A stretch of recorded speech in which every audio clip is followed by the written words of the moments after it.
Mark సువార్త 2వ అధ్యాయం. కొన్ని దినములైన పిమ్మట ఆయన మరల కపెర్నహూములోనికి వచ్చెను. ఆయన ఇంట ఉన్నాడని వినవచ్చినప్పుడు అనేకులు కూడివచ్చిరి గనుక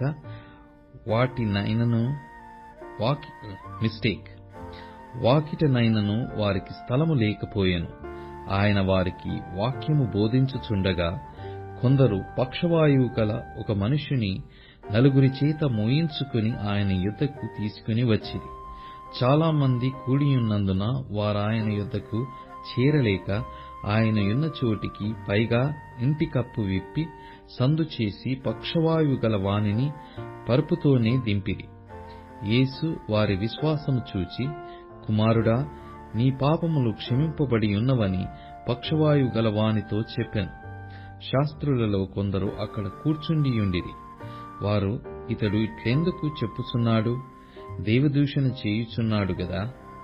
దేవుడొక్కడే తప్ప పాపమును క్షమింపగలవాడెవడని తమ హృదయములలో ఆలోచించుకొనిరి.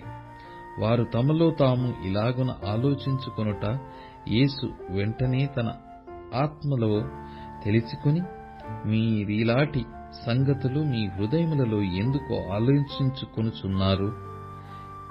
ఈ పక్షవాయు గలవానితో నీ పాపములు క్షమింపబడియున్నవని చెప్పుట సులభమా? నీవు లేచి నీ పరిపెత్తుకొని నడుమని చెప్పుట సులభమా?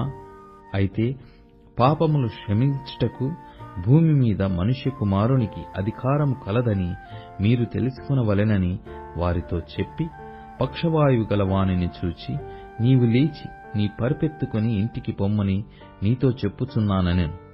తక్షణమే వాడు లేచి పరుపెత్తుకుని వారందరి ఎదుట నడిచిపోయెను గనక వారందరూ విభ్రాంతి నుండి మనమిలాంటి కార్యములను ఎన్నడూనూ చూడలేదని చెప్పుకొనుచు దేవుని మహిమపరిచిరి.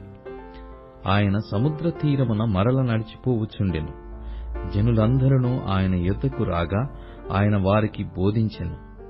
ఆయన మార్గమున వెళ్ళుచు సుంకపు మెట్టునొద్ద కూర్చున్న అల్ఫయి కుమారుడగు లేవీని చూచి, నన్ను వెంబడించుమని అతనితో చెప్పగా అతడు లేచి ఆయనను వెంబడించెను.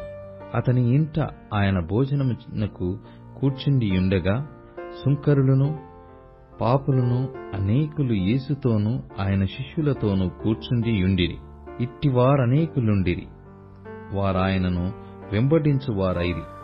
పరిసయ్యులలో నున్న శాస్త్రులు ఆయన సుంకరులతోనూ పాపులతోనూ భుజించుట చూచి, ఆయన సుంకరులతోనూ పాపులతోనూ కలిసి భోజనము చేయుచున్నాడేమని ఆయన శిష్యులను అడగగా, యేసు ఆ మాట విని, రోగులకే గాని ఆరోగ్యము గలవారికి వైద్యుడక్కరలేదు. నేను పాపులనే పిలువవచ్చితిని గాని నీతిమంతులను పిలువరాలేదని వారితో చెప్పెను. యోహాను శిష్యులను పరిసయ్యులను ఉపవాసము చేయుట కద్దు. వారు వచ్చి, యోహాను శిష్యులను పరిసయ్యుల శిష్యులను ఉపవాసము చేయుదురు గాని నీ శిష్యులు ఉపవాసము చేయరు. దీనికి హేతువేమని ఆయనను అడగగా, యేసు, పెళ్లి కుమారుడు తమతో కూడా ఉన్న కాలమున పెళ్లి ఇంటివారు ఉపవాసము చేయదగునా? పెళ్లి కుమారుడు తమతో కూడా ఉన్నంత కాలము ఉపవాసము చేయదగదు కాని పెళ్లి కుమారుడు వారి యొద్ద నుండి కొనిపోబడు దినములు వచ్చును. ఆ దినములలోనే వారు ఉపవాసము చేతురు. ఎన్నడూనూ పాతబట్టకు క్రొత్త గుడ్డ మాసిక వేయుడు. వేసిన ఎడల ఆ క్రొత్త మాసిక పాతబట్టను వెలితిపరచును, చినుగు మరి ఎక్కువగును. ఎవడనూ పాత తిత్తులలో క్రొత్త ద్రాక్షారసము పోయడు. పోసిన ఎడల ద్రాక్షారసము ఆ తిత్తులను పిగుల్చును, రసమును తిత్తులను చెడును. అయితే క్రొత్త ద్రాక్షారసము క్రొత్త తిత్తులలో పోయవలెనని చెప్పెను. మరియు ఆయన విశ్రాంతి దినమున పంట చేలలో బడి వెలుచుండగా శిష్యులు మార్గమున సాగిపోవచ్చు వెన్నులు త్రుంచుచూ ఉండిరి. అందుకు పరిసయ్యులు, చూడుము, విశ్రాంతి దినమున చేయగూడనిది వారెలాగు చేయుచున్నారని ఆయననడిగిరి.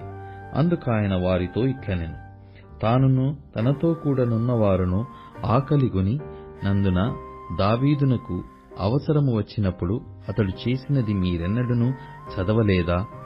అబ్యాతారు ప్రధాన యాజకుడయ్యుండగా దేవమందిరములోనికి వెళ్లి యాజకులే గాని ఇతరులు తినకూడని సముఖపు రొట్టెలు తాను తిని తనతో కూడా ఉన్న వారికిచ్చెను గదా అని చెప్పెను.